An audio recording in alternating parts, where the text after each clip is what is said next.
You've spent years learning the trade. You're good at your job. You're probably making your boss good money. And somewhere in the back of your head, you've been thinking, I could do this myself. You're right, you could. Most successful electrical contractors started exactly where you are right now. Today, I'm going to walk you through exactly how to do it from zero to your own company with real, actionable steps. Before anything else, you need the right license. In most states, you can't run an electrical contracting business without a contractor's license. This is different from your journeyman license. In California, for example, you need a C10 electrical contractor license from the CSLB.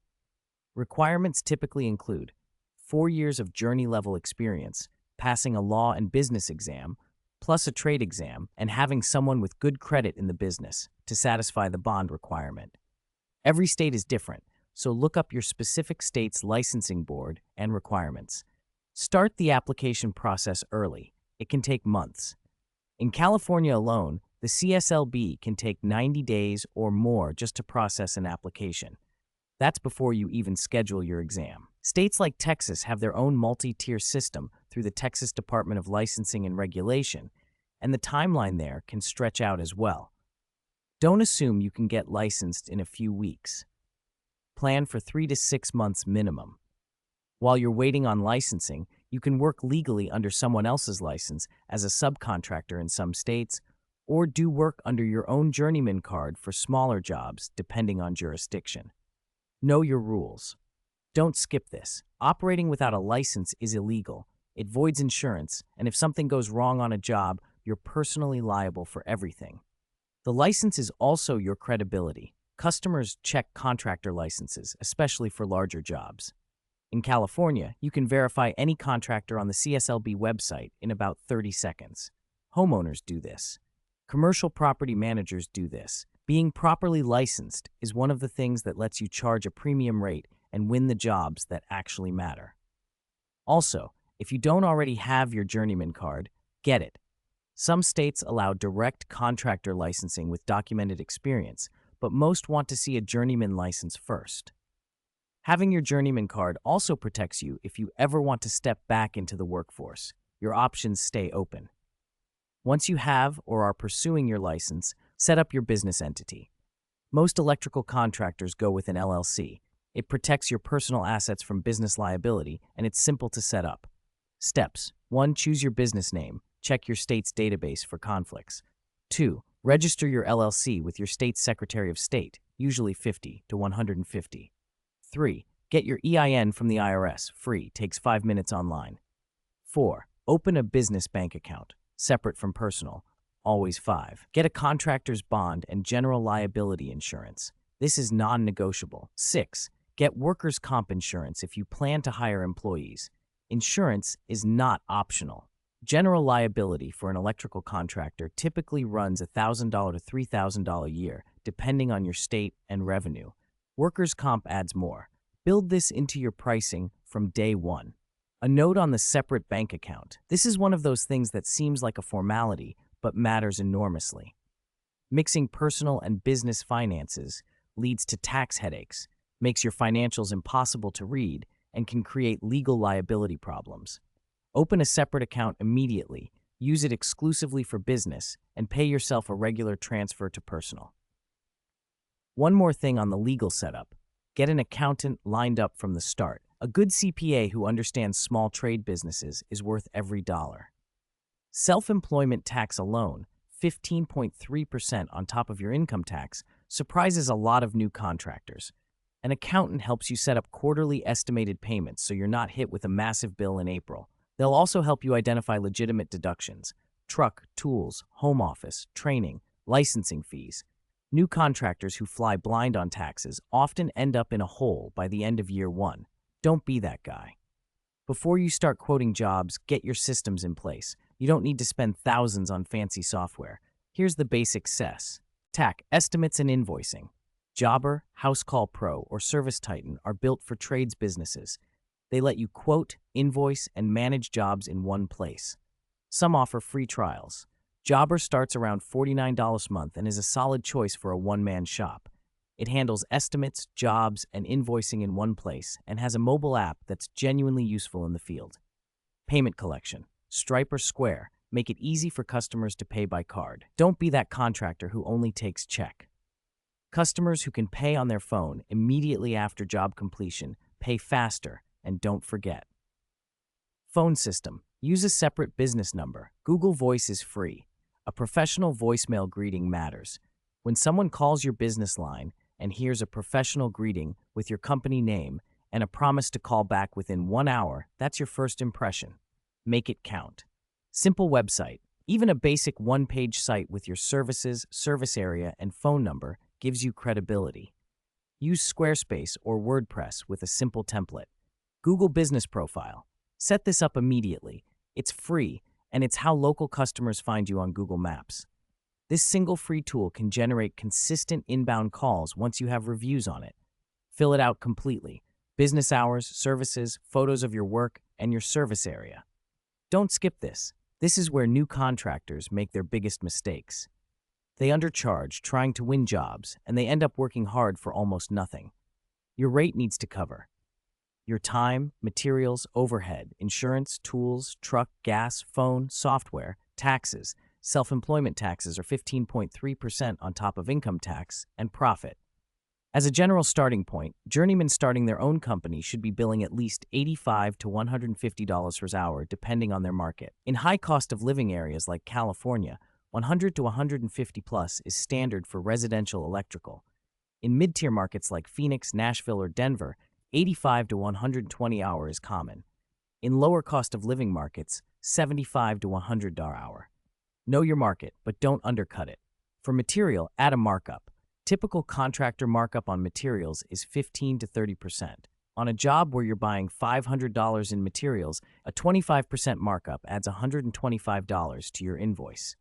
That covers your time sourcing the materials, driving to the supply house, and carrying the inventory risk if something gets returned or doesn't fit. Don't bid based on what you think the customer wants to pay. Bid based on what you need to make to run a healthy business. You'll lose some jobs on price, and that's okay. The jobs you win at your real rate are the ones that keep you in business. Losing a low-ball job to a competitor who's undercharging means they'll be struggling next year, and you won't. Here's a quick sanity check on your pricing. If you're grossing less than $120,000 per year as a solo licensed contractor working full-time, you're probably undercharging. After taxes, insurance, vehicle costs, tools, and overhead, that $120K gross might net you $65,000 to $75,000, which is what a journeyman employee makes with benefits. You're running all the risk and doing all the admin. You need to price for that reality. Now the real work, getting jobs. Tell everyone you know, family, friends, former coworkers, post on Facebook, text people. Hey, I just launched my own electrical company. If you or anyone you know needs electrical work in area, I'd appreciate the referral. This alone can fill your first month. Get on Google. Google Business Profile gets you on the map for local searches.